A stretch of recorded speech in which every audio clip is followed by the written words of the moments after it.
Welcome to Real World Peaceful Parenting, a podcast for parents that are tired of yelling, threatening, and punishing their kids. Join mom and master certified parent coach Lisa Smith as she gives you actionable, step-by-step strategies that'll help you transform your household from chaos to cooperation. Let's dive in.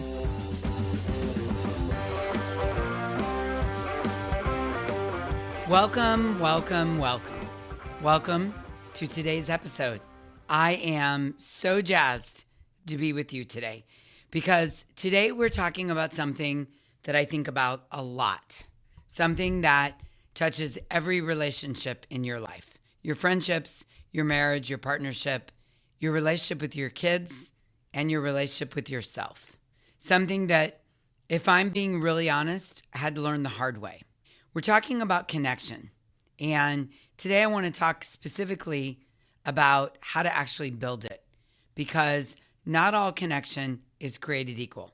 And some of the ways we bond with people are a lot more fragile than they feel in the moment. And I want to share a framework with you today that I call the connection ladder.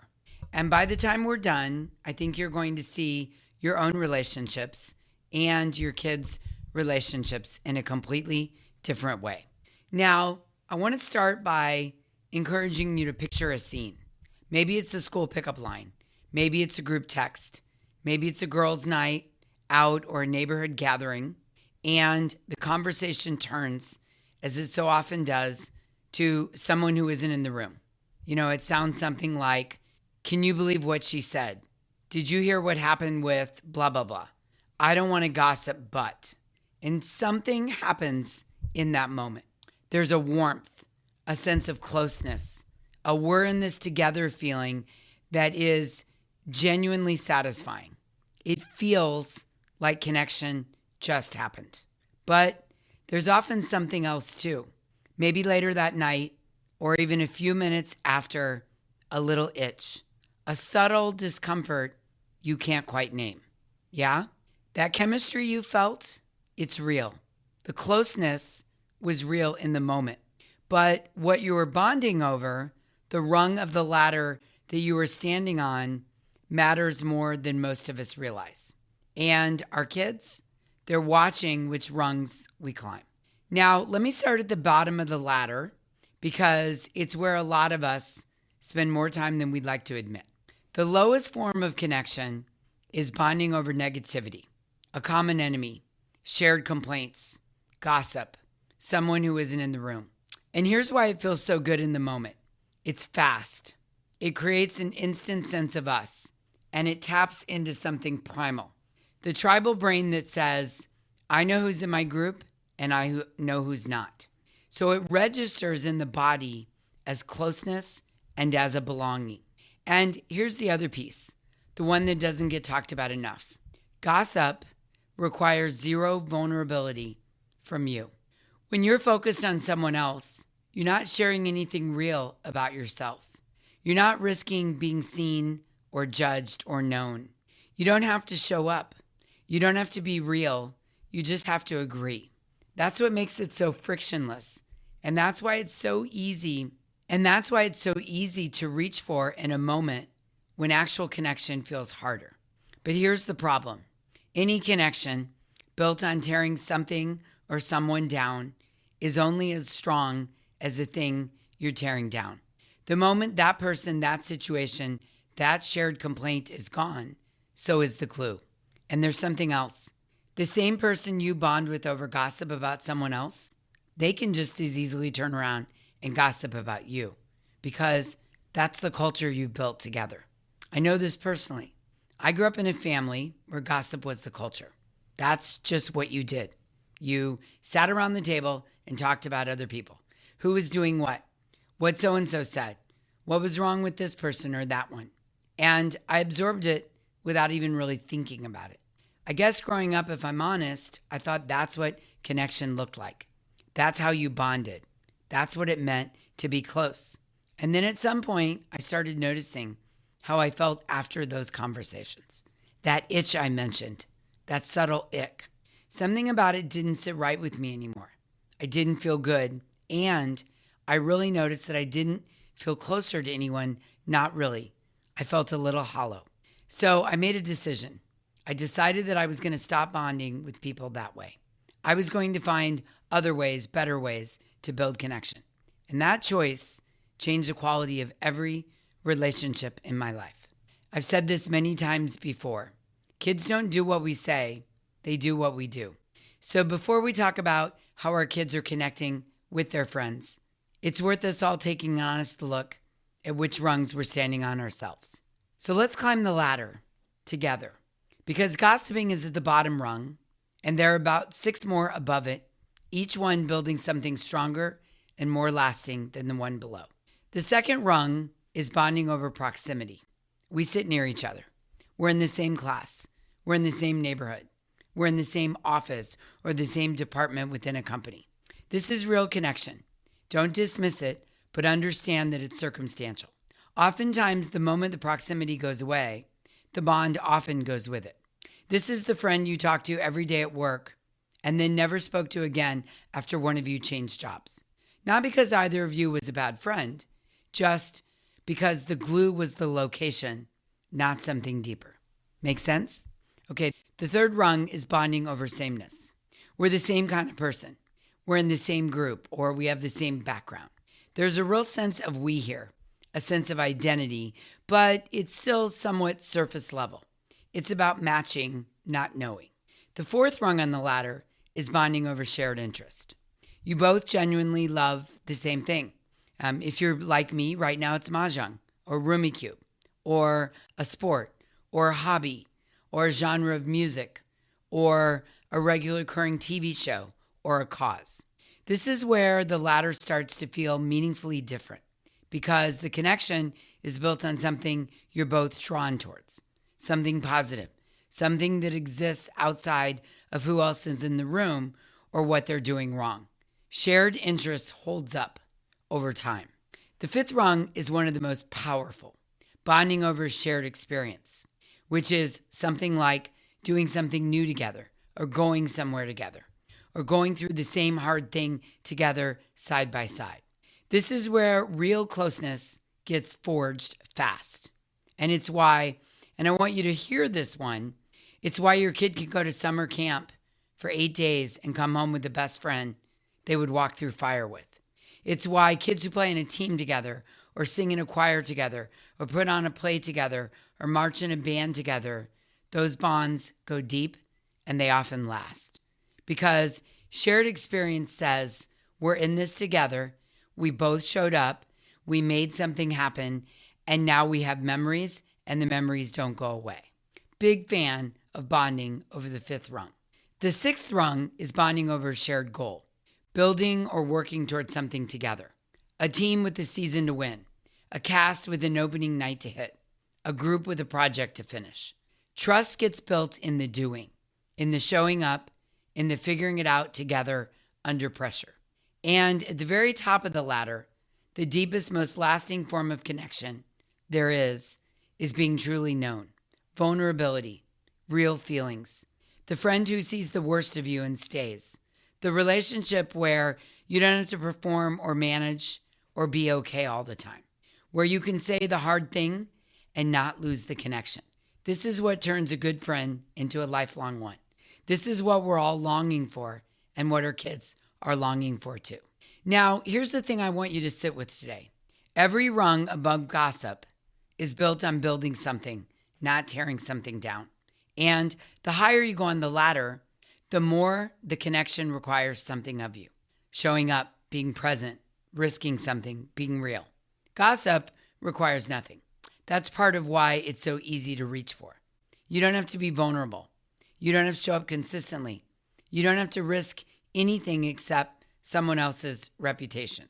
But the top rungs, well, they cost you something. Shared experience means you have to actually do things together. Shared goals means you have to commit. Being truly known means you have to let someone see you. But what you get back is proportional to what you put in. And what your kids get back is proportional to what they learn to put in. Now, here's the part that matters for us parents. Because remember, this is a parenting podcast. Our kids are not just building connections out in the world with their friends. They're learning how connection works by watching us. The way we talk about our neighbors, the way we talk about our extended family, the way we talk about people from school, the way we talk about family members when they're not in the room, the way we deepen friendships or don't. All of it is a lesson, and I promise you, your kids are taking notes. This is why I want to encourage you, wherever and whenever you can, to put your kids in environments where the higher rungs happen naturally. Sports team, drama productions, choirs, summer camps, marching band, robotics, investing club, hiking regularly. Any group activity where they are working towards something together, experiencing something together, building something together. Those environments are connection accelerators. They put kids on rungs 5 and 6 almost automatically. And the friendships that come out of them tend to be ones that last for life. When Malcolm was in high school, over one summer, he played on a basketball team that went to a very high-level basketball AAU tournament in Omaha, Nebraska. Imagine this, a group of 15 teenage boys all about to go into their junior year of high school, away from home, competing together, navigating all of it side by side. The wins, the losses, the long van rides, the bad hotel food, the inside jokes that nobody else would understand. That was a shared experience and a shared goal at the same time. 2 rungs at once, and it built something real. Years later, those guys still have a weekly group text. They still check in. They still show up for each other. And not because they live near each other. No, in fact, they're all scattered around the United States in college, some still playing basketball, some not, and a couple in the NBA.